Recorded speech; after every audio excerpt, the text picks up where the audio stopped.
Hello, boxing fans around the world. Thanks for joining me once again here on Talk and Fight for another episode of Boxing News Today. And today we're going to start off with just sensational stories that are hitting the headlines around the world for your pure entertainment pleasure. We're going to start off with one that I found most humorous, to be blunt. Starts off with a tweet by someone I'd never even heard of in my life, but who was the sparring partner of Ryan Garcia prior to the fight against Tank Davis. Basically, shall we say, admitting that he was leaking information to the Tank Davis camp with respect to what he was finding out while sparring with Ryan Garcia. So that's the nuts and bolts of the story. It came out in a Twitter, his Twitter account, which has been followed up by a cajillion other Twitters. But anyway, this leads us to a story that was reported on boxingscene.com. So the fellow's name is Erdenabat Tazembatar. And he's quickly learned that even negative publicity is still publicity. Accusations have swirled that the two-time Olympian from Mongolia was the mole inside the training camp of Ryan Garcia, who suffered a seventh-round knockout loss to Gervonta Davis in their fight over in Las Vegas. The talk began when Tazembatar posted a video on Sunday morning alleging that he hurt Garcia with a body shot during a recent sparring session. Following Garcia's public claim that the unbeaten Mongolian southpaw was leaking information to Davis's camp, Tazembatar felt the need to clarify his previous claim. Quote, "Hey, King Ryan, my bro, my last post I used in brackets Google Translate." This was posted on Instagram, okay? "The translation was incorrect and confusing. My apologies. Who is Mole? What are you talking about? I am not Mole. I don't even speak English. I don't even like Tank. I will fight him and knock him out, KO, in the future." So the author continues, "The rumor swirled in the aftermath of Garcia's first career defeat, which came after contentious but entertaining build-up to the past weekend showdown. Baltimore's Davis, as we all know, 29-0, 27 knockouts, previously claimed during a media workout that he had spies in his opponent's camp. Though most chalked up the talk as the unbeaten knockout artist simply playing mind games. That conversation quickly grew legs when Tazembatar, 5-0 by the way, hilariously known in his circles as Chinggis Khan, Chinggis Khan, posted a video apologizing for injuries Garcia with a body shot during his previous sparring session. The timing was hardly coincidental. The video was posted the morning after the fight and just 4 days ahead of the 26-year-old lightweight's upcoming fight versus Mexico's Eddie Valencia, which is going to be on this in a couple of days' time, taking place at Sony Hall in New York City. Anyway, that fight would normally fly under the radar, but the matchup is not particularly competitive and merely a next step in the deliberate career start for the two-time Olympic quarterfinalist, who, by the way, lost to Shakur Stevenson just prior to the medal round in 2016 over at Rio, and to eventual gold medalist Artur Batirgaziev in the delayed 2020 Tokyo Olympics. So anyway, Tazembatar's appearance in Tokyo came as it already began his pro career, having twice fought in China. He has since fought twice in Moscow before making his way stateside. He trains at Manny Robles Legends Boxing Academy in Norwalk, California, and fights in the U.S. for the second straight time. Though it's a significant growth period ahead of him for a young rising lightweight. Though his name has trended more than ever in his young career, he may not like the reasons, but can at least expect an expanded audience for his scheduled 8-round development fight this week. So there you go. Now, the other mega headlines causing quite a stir in the boxing circles is regarding Oscar De La Hoya and the sensational story regarding him receiving death threats all throughout the week prior to the big fight between Ryan Garcia, his guy, and Gervonta Tank Davis. Anyway, he says these death threats were why he chose not to attend the post-fight press conference after their fight on Saturday. Anyway, he says there's been a massive backlash from fans over De La Hoya and Bernard Hopkins of Goldboy not standing by Ryan's side after a 7th-round knockout loss to Gervonta. Oscar says his security team advised him to leave because of the death threats, but it's unclear if De La Hoya even attended the fight. So I'll just give you a couple of quotes here.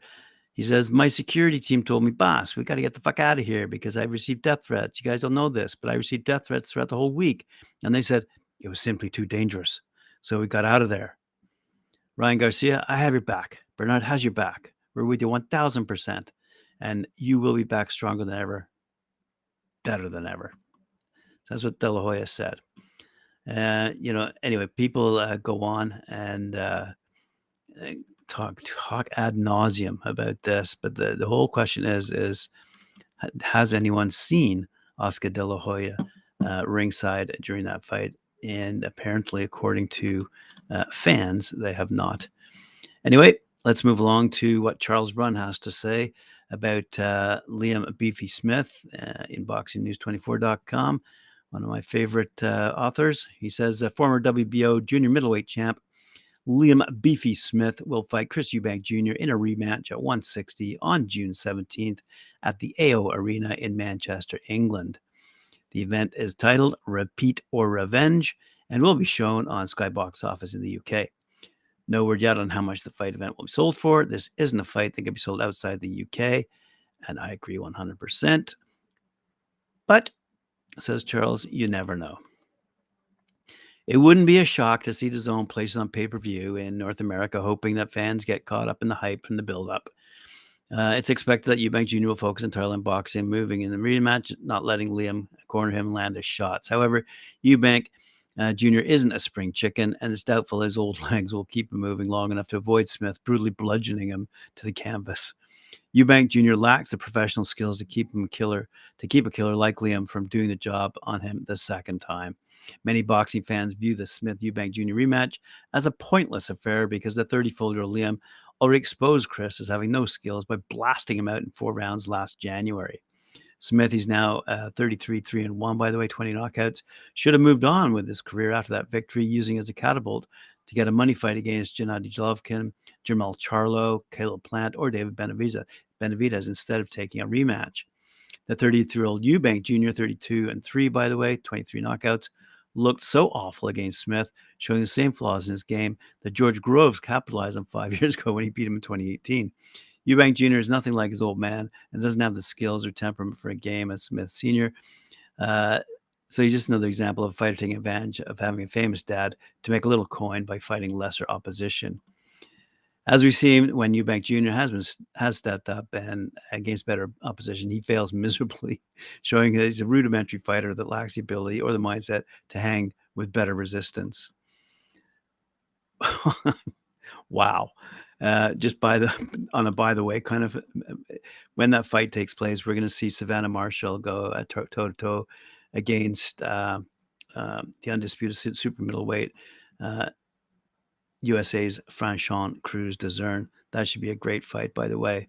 Savannah Marshall went toe-to-toe against Clarissa Shields back at the O2 of last year. And anyway, looking forward to seeing how she fares against Franchon Crews-Dezurn, a real good fighter in the women's division. All right, let's move along to another quick story here about Anthony Joshua. And when I say quick, I will be quick. So, as you know, Eddie Hearn says he's got a bit of a fight plan matched match for Anthony Joshua, culminating with a big event in December down in Saudi Arabia. This is all talk and supposition and potential maybes, this and if that. Anyway, Jake Tiernan over at BoxingNews24.com is saying Anthony Joshua says he could take a fight in the summer in July or August before his bout in December in Saudi Arabia, as if that has been confirmed, but it has not.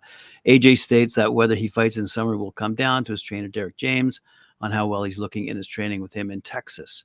Joshua's promoter, Eddie Hearn, had wanted to have him take a summer fight against Dillian White, and he's still hoping that happens. That would be more of a business level than one Joshua can learn from and progress. If Joshua wants to fight someone where he'd be tested to implement the things that his new coach, Derek James, has taught him, He'd need to fight the likes of Zhilang Zhang, Filip Hrgovic, or Martin Bakole. And as you know, I've mentioned all three of those fighters in the previous newscasts. So for Joshua to beat those types of fighters, he would need to be able to adapt from one game plan to another, because it would be risky for him to use just one style. And he's quoted earlier this week, he's saying he's a boxer, not a bruiser. So it's useless for Joshua to fight the 35-year-old journeyman White, because his punch resistance is gone, and he'll likely be knocked out by the first hard shot AJ throws. Interestingly, AJ says he's no longer going to use the aggressive come-forward style, seek and destroy a style of fighting that he had through much of his career. Instead, he plans to be a boxer-puncher who fights smart from now on. Now, he better fight smart. Anyway, let's move on to the last story of the day. Featuring George Kambosos. He's returning to the ring on July 29th. Former undisputed 135-pound world champ George Kambosos, who's 22, by the way, 20 wins, 2 losses, 10 knockouts, will clash with Englishman Maxie Hughes, who's sporting a horrific 26-5-2 record with 5 knockouts for the IBO lightweight crown, taking place in Las Vegas on July 29th. I will stop him, Kambosos told News Corp. I'm not just going to beat him. I will knock him out or seriously put a beating on this guy. He's a crafty veteran, so I won't take him lightly. He's a tomato can. Come on. It's a huge opportunity for him too. So I know he'll look at it, but I'm considering victory, nothing else. I'm not even worried about another loss. I'm at levels above Maxie Hughes. Yes, you are, George. There's nothing he can do that I didn't see against Devin Haney, let alone the 22 fights I had in my career. I'll win the fight, and Ferocious will be back. I'm going to leave it there because that's all chit-chat. Right, sports fans, thank you for joining me here on Talking Fight. Appreciate it. Remember to like, share, subscribe, hit that notification bell. I'll see you later on at 4 p.m. when I join Mike Gore and Cedric Ben for their show, Knuckle Up.